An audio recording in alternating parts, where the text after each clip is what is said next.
ఆ వంకతో ఒక వ్యాపార వ్యవస్థను కొప్పుకోల్చాలనుకుంటున్నారు. అదే కదా, ఈ దేశ ఆర్థిక వ్యవస్థను కొప్పుకోల్చాలనుకుంటున్నారు. అదానీలు, అంబానీలు, మహేంద్రాలు, టాటాలు వీళ్ళందరూ ఎదగడం వల్లే కదా వాళ్ళ భారతదేశం టాప్ 5కి వచ్చేసాం, టాప్ 4కి వచ్చేసాం. మొన్ననే జపాన్ క్రాచ్ చేసాం మనం. మార్చి తర్వాత అది అధికారికంగా అనౌన్స్ చేస్తారు. ఆర్థిక వ్యవస్థ మనం 4వ స్థానంలోకి వచ్చాం ప్రపంచ జీడిపిలో. 3వ స్థానానికి చేరబోతున్నాం ఇంకొక 2-3 ఏళ్లలో. చైనా తర్వాత స్థానంలో మనం ఉండబోతున్నాం. దీన్ని దెబ్బ కొట్టాలంటే ఎక్కడ కొట్టాలా?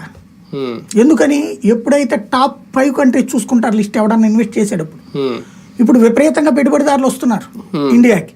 వాడిని కంట్రోల్ చేయాలి అనేటటువంటి, అంటే ఎదిగే వ్యవస్థల్ని కంట్రోల్ చేయాలి అనే గ్రూప్స్ ఉంటాయి అమెరికాలో. అమెరికాకి పోటీ రాకూడదు భవిష్యత్తులో, ఎవడు తొక్కి పడేయాలి ముందు. ఆయన పేరేంటి, రాకెట్రీ సినిమా. ఎప్పుడు క్రయోజనిక్ రాకెట్ రావాలి మనకి? సైంటిస్ట్ని దొంగ కేసులు పెట్టించారు. ఎవడు పెట్టాడు కేసు? అమెరికా వాడు వచ్చి పెట్టాడా? మన దేశంలో దరిద్రుడు పెట్టాడు.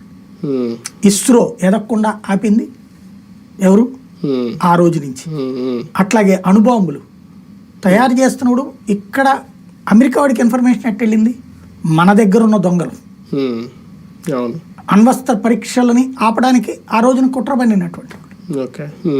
ఇట్లాగా అక్కడ సోరోస్ అని ఒకడు ఉంటాడు, పెద్ద దగులుబాజీ వాడు.